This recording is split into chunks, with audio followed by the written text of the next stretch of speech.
أعوذ بالله من الشيطان الرجيم بسم الله الرحمن الرحيم.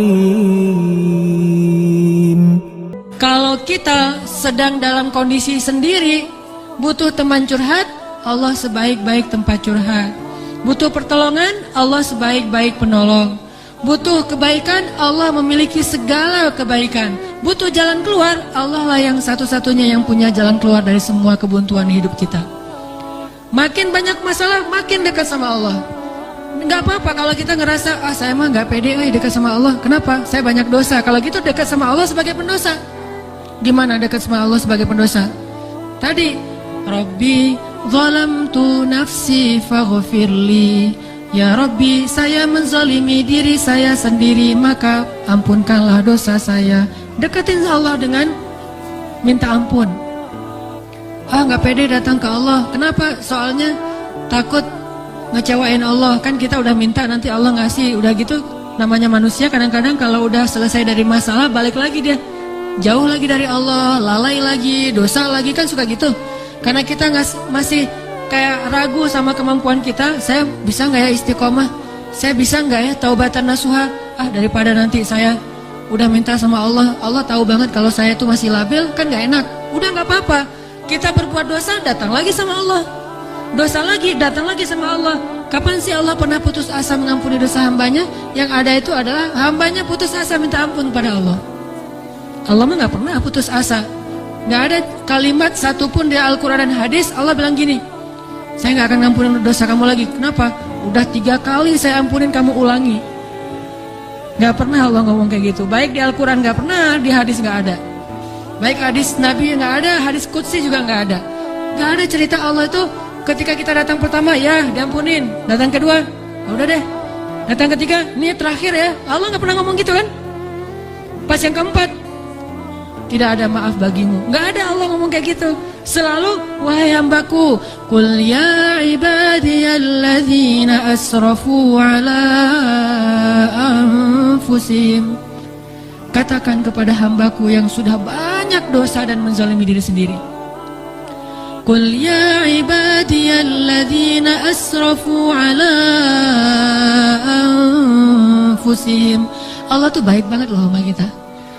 Allah tahu kita banyak dosa, tapi Allah masih manggil kita tuh ibadi, hambaku gitu. Coba, itu panggilan lembut loh dari Allah. Allah kalau kasar panggil nama, ya Hanan, itu kasar tuh. Tapi ya ayah abdi itu lembut. Sama kayak Aisyah kalau marah sama Rasulullah manggilnya Muhammad. Aisyah, ini kata Aisyah sendiri, Aisyah radhiyallahu anha. Jadi kalau Aisyah manggil Rasulullah, ya Rasulullah, itu lagi enak tuh perasaannya, lagi moodnya lagi enak. Tapi kalau ya Muhammad, itu lagi marah. Tapi Rasul dipanggil Muhammad biasa-biasa aja ya. Kita mah kalau dipanggil nama, istri celaka nih, durhaka segala macam, keluar dalil. Nabi aja yang punya dalil nggak pernah ngeluarin, kita yang nggak punya dalil suka ngeluarin, kan aneh tuh. Hadis itu ucapan siapa? Ucapan Nabi kan? Ucapan saya apa ucapan Nabi? Lalu kenapa saya lebih sering mengeluarkan hadis itu daripada Nabi? Kan aneh tuh. Nabi aja yang ucapan beliau sendiri, hadis beliau sendiri, nggak pernah ngeluarin hadis-hadis tentang istri harus kayak gini untuk ngedidik istrinya supaya istrinya tunduk. Nggak.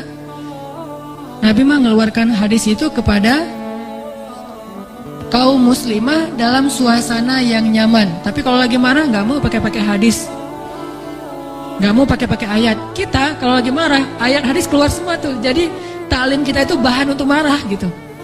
Kalau lagi marah terus keluarin nih ayat-ayat yang kemarin saya dengar di ta'lim. Allah tuh baik banget sama kita. Udah banyak dosa masih manggil abdi, ibadi. Kalau yang banyak mah, qul ya ibadiyalladzina asrafu ala anfusihim. Katakan kepada hamba-hambaku, sama kayak ibu manggil ya Bunaya, wahai anakku, anakku. Udah sering ngecewain ibunya, masih dipanggil anakku, nggak dipanggil nama. Saking maha baiknya Allah kepada hamba. Katakan kepada hamba-hambaku yang melampaui batas. Arti melampaui batas berarti dosanya tuh udah nggak kehitung, udah banyak banget. dia buat zina, dia membunuh, dia minum khamar, kalau sekarang narkoba, dia pokoknya durhaka, ninggalin sholat, semuanya dia lakukan, termasuk perdukunan, syirik. Tapi Allah masih bilang, Qul ya ibadiyalladzina asrafu ala anfusihim. Apa pesannya? La taqnatu min rahmatillah. Jangan putus asa minta ampun sama Allah. Coba, gak pernah Allah putus asa ngampunin kita. Yang ada kita putus asa minta ampun sama Allah. La taqnatu min rahmatillah. Jangan putus asa minta ampun sama Allah. Innallaha yaghfirudz dzunuba jami'a. Allah mengampuni dosa semuanya. Semua dosa diampuni. Tapi saya Allah pernah syirik. Innallaha yaghfirudz dzunuba jami'a. Saya pernah berzina, ya Allah, yaghfirudz dzunuba jami'a. Saya pernah durhaka sama orang tua, ya Allah, yaghfirudz dzunuba jami'a. Saya pernah minum khamar, saya pengedar narkoba, ya Allah, yaghfirudz dzunuba jami'a. Saya pernah mencuri hak orang lain, ya Allah, yaghfirudz dzunuba jami'a. Semuanya diampuni. Memangnya ada tempat lagi bagi kita untuk lari dan berserah diri kecuali kepada Allah? Kalau kita punya masalah, adakah tempat yang lebih baik bagi kita untuk datang curhat dan mengungkapkan semua masalah kita daripada Allah? Makanya Musa tahu hal itu. Dia labil memang, dia anak muda dan itu wajar. Tapi dia tahu dan yakin satu kebaikan, bahwa selabil apapun, sebanyak apapun kesalahannya, dia selalu datang dan mengatakan Rabbi. Lalu mengakui kesalahannya, zalamtu nafsi ya Rabbi. Salah lagi, bilang lagi, Rabbi zalamtu nafsi, ini gimana nih ya Allah, saya salah melulu. Salah lagi ya Allah, salah lagi deh. Salah lagi ya Allah, salah terus. Salah lagi ya Allah, tolong dong, saya pengen berubah. Terus aja gitu. Jangan datang kepada manusia. Makin sering kita datang kepada manusia, kita makin rendah. Makin sering kita datang kepada Allah, kita makin tinggi. Datang lagi, datang lagi. Gimana cara datangnya? Gak susah datang sama Allah tuh, gak perlu dicari. Gak ada cerita Allah lagi lowbat, gak ada. Kalau manusia kita japri, kita telepon lagi lowbat, dia nggak akan. Atau lagi enak-enak telepon, tiba-tiba mati teleponnya. Gara-gara kita teleponnya pakai WhatsApp call. Jadi kalau ada masuk telepon yang keputus gitu kan ya, cari yang gratis. Kalau ke Allah mah gratis dan nggak akan keputus. Call Allah mah gratis, tinggal gini doang nih. Jadi teleponnya di telapak tangan kita ini adalah gadgetnya. Gini nih. Tekan nomornya gimana? Tekan nomornya tuh tinggal ngomong, nggak perlu ditekan-tekan. Ngomong aja Rabbi, udah langsung terhubung tuh. Kan cepat banget. Kayak ada telepon gitu ya.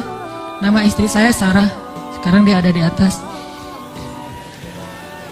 Saya kayak misalnya saya mau nelpon istri saya, terus saya nyalain handphone. Sarah, halo. Dia manggil saya Albi. Albi itu artinya kekasihku. Albi gitu kan. Ada nggak telepon kayak gitu? Bisa nggak? Ada ya. Cuma jarang, saya juga nggak bisa nih, nggak tahu cara nyetelnya. Jadi kalau mau nelpon istri kita, istriku, langsung calling gitu, dan dia langsung ngangkat, nggak lama-lama. Kita nunggu lama kok nggak diangkat-angkat. Alasannya lagi, kenapa sih nggak diangkat-angkat? Maaf tadi lagi di kamar mandi, misalkan, suka gitu tuh. Allah mah nggak ada cerita gituan. Miss call 10, yang ke-11 baru diangkat, nggak ada tuh. Allah mah nggak ada miss call, nggak ada disconnect, nggak ada sinyal jelek, nggak ada habis pulsa, nggak ada kepotong sama call yang lebih berbayar mahal. Gak ada yang kayak gitu-gituan. Kalau Allah mah tinggal bilang Rabbi, ya abdi, labbaik ya abdi, aku terima apa yang kamu butuhkan ya abdi. Sebutin gitu. Allah tuh gitu, cuma kitanya gak mendengar dengan lisan, dengan telinga. Kita harus mendengar itu dengan hati kita. Kalau kita yakin, ana inda dhanni abdi bi, aku tergantung yakinnya hambaku, prasangka hambaku. Gimana perasaan hambaku? Kalau kalian yakin aku mendengar dan mengijabah, aku pasti mendengar dan mengijabah. Kan gampang, Allah mah tergantung kita ya. Jadi jangan salahin Allah, Allah aja bilang tergantung kita. Kalau kita ngerasa doa kita nggak diijabah, jangan salahin Allah, kok Allah nggak mengijabah. Salahin diri kita, kenapa kita nggak yakin Allah mengijabah? Yakin kok, kalau yakin ngapain dipertanyain? Kalau kita yakin jangan dipertanyakan. Karena Allah pasti tidak akan ngecewain hamba yang datang kepadanya.